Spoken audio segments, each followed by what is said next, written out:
Abdourahmane Sarr une personne si versatile tu meurs. Combien de versions la joxe date beeg léegi tey moo ñuy wax ne dette am na état bi moo ngi fay ñoo ngi fay kenn donc jeex na nañ tourner page bi gis nga soyons sérieux. Il faut que ngeen am l'audace de dire à vos gars ne leen ñun ce qu'on attend d'eux c'est le développement de ce pays. Pas seen querelle de borne fontaine yi pas leur baliverne. C'est ça qui est réel. Et ça qui est la véracité. Okay. Alors on aura le temps de gën a ñëw ci dossier parce que comme les avocats actuellement ñu ngi nekk di def point de presse xamaguñu exact peut-être dinañu gën a pousse dinañu am gën a temps pour dugg ci alors tout d'abord dañuy dem ci tournée bi nga xam si ni moom le président de la République Bassirou Diomaye Diakhar Faye def fi nga xam ne moo di ca Casamance gis nañu comme ni nga ko waxee 2 jours yi mais tey aussi gis nañu benn mbooloo mu tàkk boo xam si ni ñu ngi ko doon accompagner bi mu demee tànnaaf ci pose première pierre boobu et tout mais absence Ousmane Sonko ñu bëri dañu jàpp ni voilà sabotage et tout mais dañoo woote rupture te dañ doon gis démb ak bërka démb tournée bu doon am buñ nee économique à la fin politique lay mujjee doon ndax folklore bu bëri bi est-ce que tamit d'une part mënuñu jàpp ni lii c'est de la rupture bi tax ñoom déployer ñu yenn yu bëri folklore àndandoo mbumbaay daw yuuxu et tout d'une part mën nañu jàpp ni rupture lañ fi woote moom la ñu doxal. Voilà tout d'abord oublier na may jaale Waly Diouf Bodian si mu wàcc mu ñàkk waajur bu jigéen di ko jaal bu baax a baax en fait li ngeen wax ñoom de leur part parce que yéen léegi bàyyil ma épargner leen mais en fait li ñu wax c'est-à-dire c'est contradictoire soxlawuñu politique qui a fait l'appel qui a dit aux militants ne leen président moo ngi ñëw na ngeen ko tertu qui a dit ça c'est le premier ministre. Maintenant tu viens me dire que ne rupture man c'est-à-dire parler de Ousmane Sonko c'est facile. C'est facile. Il suffit de reparcourir ces 10 point barre. Et les Sénégalais am nañ droit à constater ne c'est la première fois que Ousmane Sonko def appel muy forclos. Donc qu'est-ce qui est en dessous? Et c'est la première fois Ousmane Sonko du def appel.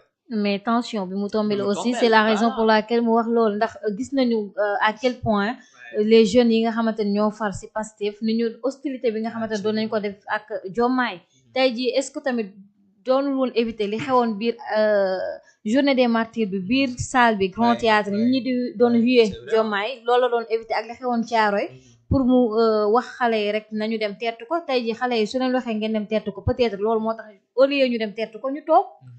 Ok c'est bien. C'est-à-dire yéen tamit ñu neex a waxal ngeen. C'est facile. En fait vous m'avez dit que Ousmane Sonko da doon bañ lu ñu yuuxoo Diomaye si martyr lu mu woote woon. lu ñu ko yuuxoo peut-être loolu la doon bañ peut-être day bañ. moo tax mu ne xale yi nañu dem teeru. Ok donc un constat am na mooy ne yuuxu woon nañ le président. devant le premier ministre. Oui. mais da leen alerte. Oh y a pas de souci. Moi je fais ce qui est gis na affaire yi ce qui est factuel les faits. Et en plus mu gis si loolu la nécessité de faire un appel d'après vous hein. kenn dem leen teeru le président. teeru nañ ko ou pas appel boobu def nañ ko wala. Donc puisque def na appel donc bu ma dindi génneel ma. ay rupture lañ woote ak yooyu le besoin c'était quoi. Le besoin c'était pour ñu teeru le président de la République. Oui. Maintenant su fekkee ne besoin boobu noonu amul nañ trouver beneen réponse que rupture moo am.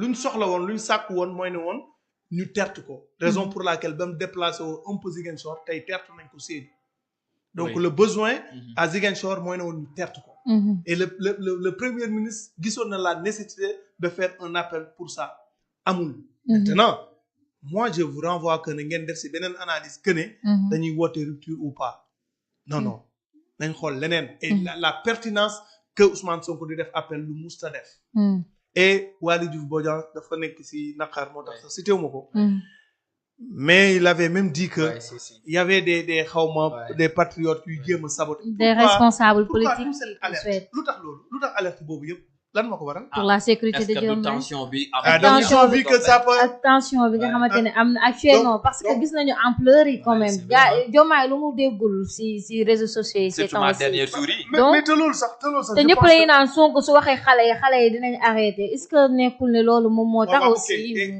j'aimerais qu'on tourne cette page parce que lu ñuy xaaree Sonko Diomaye mais moi mon problème c'est pas que ñu juboo voilà parce que la situation du pays man kalewu ma ko si ay humeur de 2 personnes oui moi la responsabilité revient au président de la République Ce que j'attends en lui, c'est le développement de ce pays. Oui. Comment faire pour que nous surpassions cette économie? Donc, du coup, ligne def nini, le fait que le président nekk fait di def quelque chose boo xam ne dëkk bi la ñor, une personne su jógee pour son compte personnel, sabotage la.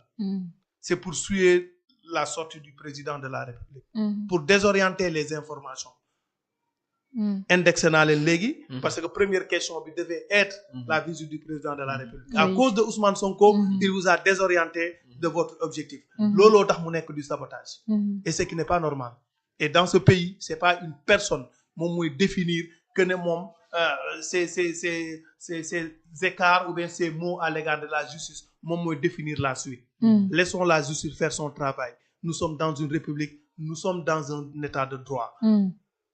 Nos institutions sont indépendantes. Mais que Ousmane Sonko dem ou pas, qu'est-ce que cela change? Que Ousmane Sonko ànd ak Diomaye ou pas, qu'est-ce que cela change? Dama j'ai comme l'impression que Ousmane Sonko lu mu def rek ñu wax, c'est-à-dire su accompagner woon tey le président Diomaye mbooloo bi génn ñu ne ñi politique moo leen yóbbu woon du tournée économique tey mu toog les ministres concernés par exemple comme ay Déthié Fall, Cheikh Tidiane, Mabouba ñooñu dem ñu ne Ousmane Sonko moo waroon teew mais mu dem ou pas, qu'est-ce que cela change? Moi, ça ne m'intéresse guère. Mais dama gis ngeen koy kaas boobu léegi. Non, parle de moi. Moi, ça ne m'intéresse. yow sànq souligné nga ko. Moi, ça ne m'intéresse guère. sànq souligné nga ko. Je dis, à la date du 11, moi j'ai dit des dates.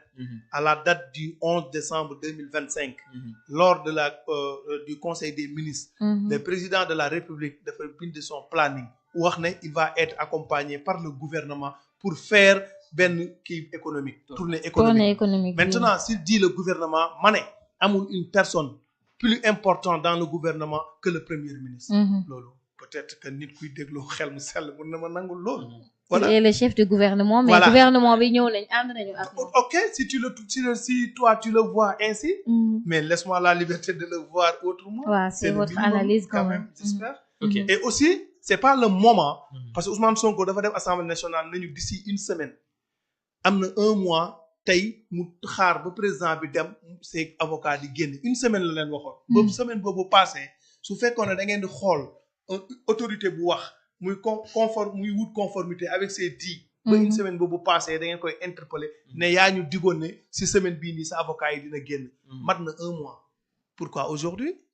Donne-moi la latitude de bu penser fekkee autrement. boobu tamit nag li ñu bëggoon wax yëpp les papiers yëpp teewul la.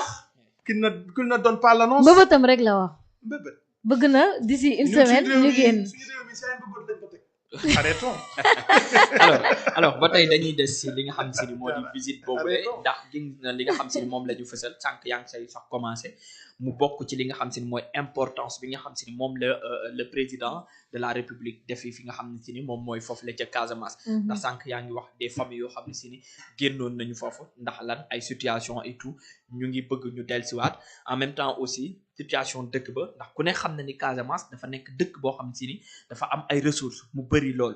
Alors gis nañu itam le président par cousinage jaare na fa waxtaan ak ñi nga xam si ñoo di waa MFDC alors retombées yi nga xam si ni mun nañ ko amee foofu noonu après tournée économique bi lan nga jàpp ni tey moom moo ci gën a doon loo xam si ni population pas Casamance kese mais Sénégal yëpp sax dinañ ci gis seen bopp. xam nga Sénégal